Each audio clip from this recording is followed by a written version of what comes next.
Hello friends, I am making this video to guide some teachers how can they be a good teacher in their classes, for their the school as well. Friends, teacher का मतलब ये नहीं होता कि we just have to teach the text, जो books मिली हैं उसको पढ़ाया और सिलेबस ख़त्म कर दिया. एक टीचर अच्छा टीचर तब होता है जब वो बच्चों में पढ़ने की इच्छा पैदा कर सके, उन्हें बता सके कि टारगेट क्या है उनके जीवन का, उद्देश्य क्या है उनके जीवन का, वो जिस रोल को प्ले कर रहे हैं उसको बेस्ट कैसे प्ले करें. एक स्टूडेंट अपने जीवन में कई रोल प्ले कर रहा होता है. एक छात्र का रोल, बेटे का रोल या बेटी का रोल, भाई बहन का रोल, समाज में एक व्यक्ति का रोल, रिस्पॉन्सिबल सिटीजन का रोल. तो ये सब टीचर का दायित्व होता है कि वो हर जगह पे अपनी छाप छोड़े, हर पॉइंट को अपनी टीचिंग में कवर करे ताकि वो बच्चा पढ़ाई के लिए जागरूक हो सके, अपनी रिस्पॉन्सिबिलिटी के लिए जागरूक हो सके और समाज के लिए एक एसेट बन के निकले. सबसे पहले तो टीचर का पॉजिटिव एटीट्यूड होना चाहिए कि जब भी किसी क्लास में वो जाए तो वो ये सोच के जाए कि वो बच्चों को डील कर रहे हैं जो बच्चे बहुत ही अच्छे हैं. अगर उनके साथ उनको कोई गलत व्यवहार भी दिख रहा है तो पहले वो अपने मन में पॉजिटिव रखे कि ये बच्चे बहुत अच्छे हैं और अगर थोड़ी बहुत इनमें कमी है तो वो उसको मैं अपने तरीकों से ठीक कर पाऊंगी, उनको समझा पाऊंगी कि वो क्लास में कैसे बिहेव करें, क्या उनके लिए अच्छा है, क्या उनके लिए बुरा है, वो क्या अच्छा चूज करें जीवन में और क्या छोड़ते जाएं अपने व्यक्तित्व को निखारने के लिए. पॉजिटिव एटीट्यूड टीचर का होना बहुत जरूरी है. क्रिटिसाइज करना तो बहुत आसान होता है, लेकिन उस समस्या का समाधान निकालना थोड़ा सा मुश्किल होता है, बट इम्पॉसिबल नहीं होता, असंभव नहीं होता. अगर हम सोचना शुरू करें कि हाँ ये समस्या है, ये प्रॉब्लम है, इसको मैं कैसे कैसे कैसे ठीक कर सकती हूँ, तो एक लिस्ट बनाए कि अच्छा ये समस्या है, इसकी ये लिस्ट बना लिया और हर चीज को हमने ट्राई किया और उसका साइड इफेक्ट दिखते चले गए. बच्चों में स्टडी की प्रति इच्छा कैसे जागृत कर सकते हैं.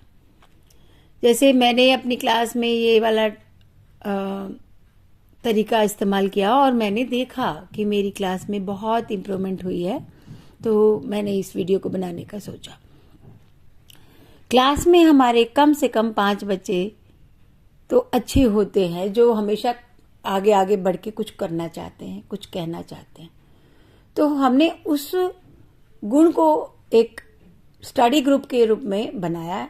हमने इन बच्चों से कहा, क्योंकि आजकल ऑनलाइन का बहुत ज़्यादा चलन हो चुका है, तो क्यों ना हम ऑनलाइन को यूज़ करके और उन बच्चों की जो लीडरशिप है उसको यूज़ करके कुछ ऐसा करें जो सारी क्लास के लिए अच्छा हो. तो स्टडी ग्रुप्स बनाने हैं.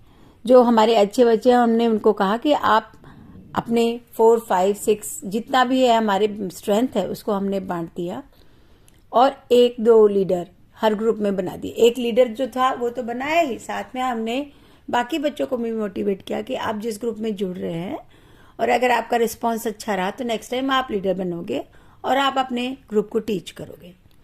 और उनको रेगुलर बेसिस पे बोला कि भाई 1 घंटा शाम को अपना देना है, आपने लिंक शेयर करना है इन बच्चों के साथ और इनको पढ़ाना है. तो जब बच्चा पढ़ा रहा है तो सोचिए उसके अंदर कितना चेंजेस आ रहा है, वो अपने आप को कितना मैच्योर्ड फील कर रहा है, उसका खुद का कॉन्सेप्ट भी क्लियर हो रहा है, प्लस उसके अंदर ये फीलिंग आ रही है कि मुझे इसको हेल्प करनी है, दूसरे को भी हेल्प करनी है. और इस तरह से क्या होगा कि अगर आपकी जो क्लास है, मान लीजिए 52 की स्ट्रेंथ है जैसे मेरी क्लास की है, तो आज की तारीख में मेरे ऑलमोस्ट 70% बच्चे पढ़ने के लिए बहुत इच्छुक हो चुके हैं, क्योंकि उनके अंदर ये रेस वाली फीलिंग आ गई कि मुझे भी अच्छा पढ़ना है, मुझे भी अच्छा बनना है और मुझे बेस्ट स्टूडेंट बनना है क्लास का. ये चीज तभी पॉसिबल है जब टीचर उनके अंदर ये फीलिंग डाले कि they have to be the best. Otherwise बच्चे तो सब पढ़ने आ रहे हैं, सब बैग लेके आते हैं, स्कूल पढ़ते हैं और चले जाते हैं अपने घर, फिर ट्यूशन टीचर के पास जाते हैं, फिर मम्मी के पास रहते हैं. तो ये उनके जीवन की साइकिल चल रही है. लेकिन आप एज टीचर उनके उस साइकिल में एक ऐसी चिंगारी डालेंगे जो वो साइकिल प्रॉपर चलनी शुरू हो जाएगी। वो चिंगारी होगी आपकी भाषा, आपका मोटिवेशन कि yes they are different from others, they have to be the best. उनको अपने सारे रोल बहुत अच्छे से प्ले करने हैं सो दैट फ्यूचर जो उनका है वो ब्राइट बने, उस अपने जो इच्छा है, जो उनका टारगेट है जीवन का अचीव करने का, वो कर सके। एक इस स्टडी ग्रुप में के और भी फायदे हैं। जैसे जब बच्चे जुड़ रहे हैं तो हर पेरेंट को पता चल रहा है कि इनके क्लास में किस तरह के बच्चे हैं। हर पेरेंट की अपनी ऑब्जर्वेशन होगी कि इस क्लास में ये बच्चा ऐसे है, ये बच्चा ऐसे है, तो वो उसके अंदर भी पेरेंट को भी लगेगा कि नहीं, मेरे बच्चे में भी ये क्वालिटी होनी चाहिए, इस तरह से बोलना आना चाहिए, इस तरह से बात को समझना आना चाहिए, ये तरीका है। तो पेरेंट्स फिर और अच्छे से अपने बच्चों को हेल्प कर सकते हैं। तो टीचर और पेरेंट्स की जो ये बॉन्डिंग है उससे बच्चों का बहुत फायदा होगा। और जब हर क्लास में बच्चे पढ़े लिखे बहुत अच्छे से जाएंगे तो डिसिप्लिन अपने आप ठीक हो जाएगा, इनडिसिप्लिन की प्रॉब्लम खत्म हो जाएगी।